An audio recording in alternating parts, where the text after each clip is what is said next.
I'm trying to continue to try and train towards my pilot's license. At the moment, it's a lot of study that's going on behind the scenes, but I try and keep fresh with my simulator flying, at least to keep procedures and I guess the know-how of the checklists and things that I'm trying to keep going. Hi,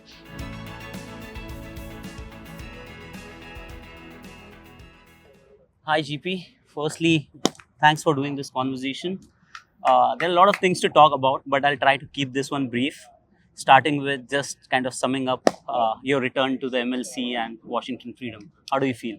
Yeah, it's been fantastic. Sanjay, as the owner, makes us feel very welcome and looks after us very well. And then obviously the coaching staff, Punna and Hopesy and Maxi, they're incredible. They make sure everything's looked after really nicely, and the boys as well. It's a great group of boys. We're playing some good cricket as well, which helps. Yeah. Is this guy any good? Yeah, he's pretty good. Yeah. Does she? My man. Yeah, he's got to go. Yeah. So, talking about how good everyone here has been, from whatever I've noticed from outside, you perfectly fit into the kind of culture Punter has been trying to build here, right?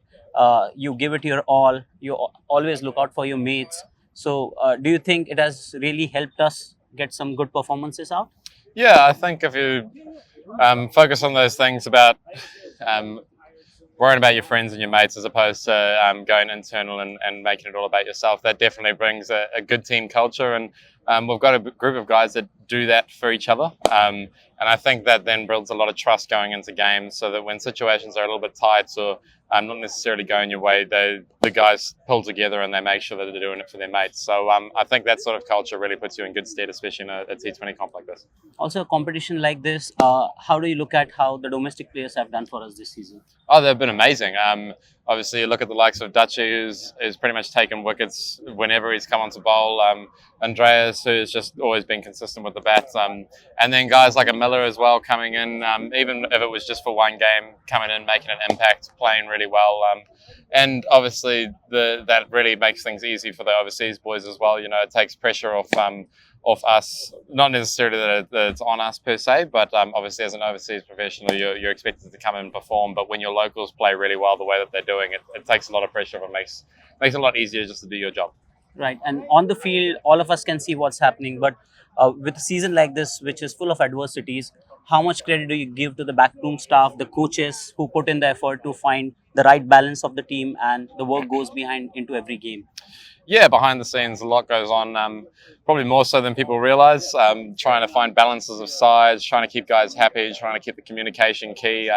Obviously, to find that balance in a tournament where there's a lot of guys that potentially miss out a lot of the time, that is really quite a tough balance to find. And I think the coaches have done really well.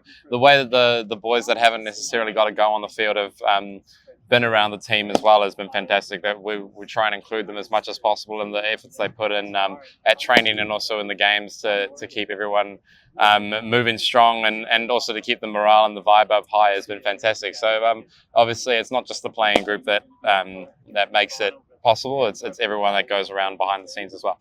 Right. Last few things now. I heard you yesterday when you spoke in one of the interviews about you don't like to overtrain when it comes to your fielding.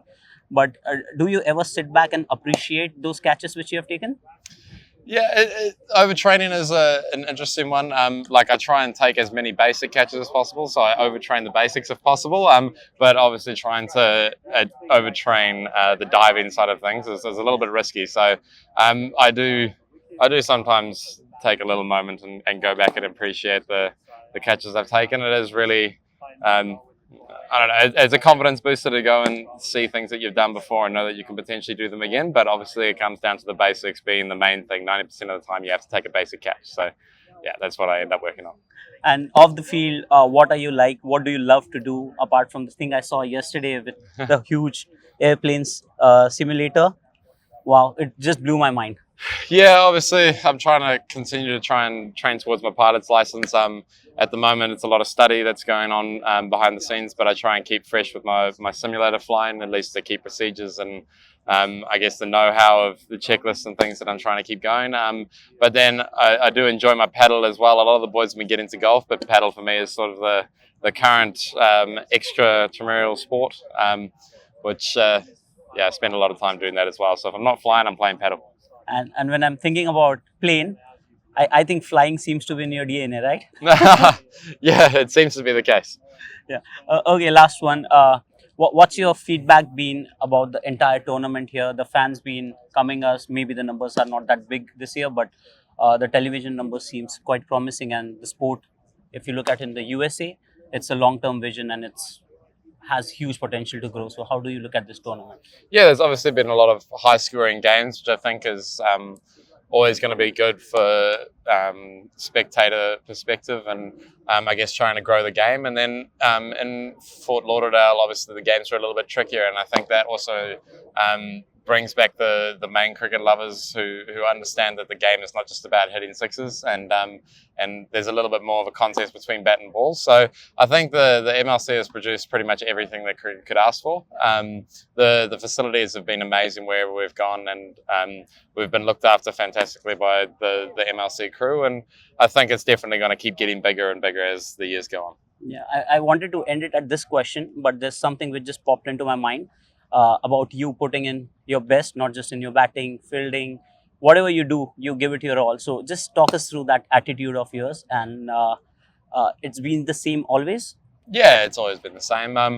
I just don't particularly like being half at anything. I've always given 100% regardless of what it is. If I'm going to do something, I'm going to do it fully, and it's pretty much gone for every aspect of my life in one thing or another. And if I drop a sport and pick up another sport, I'll give that sport 100%. So, or whether it's studying or working or whatever it is, it's 100% is all I can ask myself to give, and then I can look myself in the mirror and go, I gave it all. Wow. Okay, that's a lesson I'll carry with me. Thank you so much for doing this, Cheers. and Thank I'll you. hopefully get to know you a little better next time. Thank you.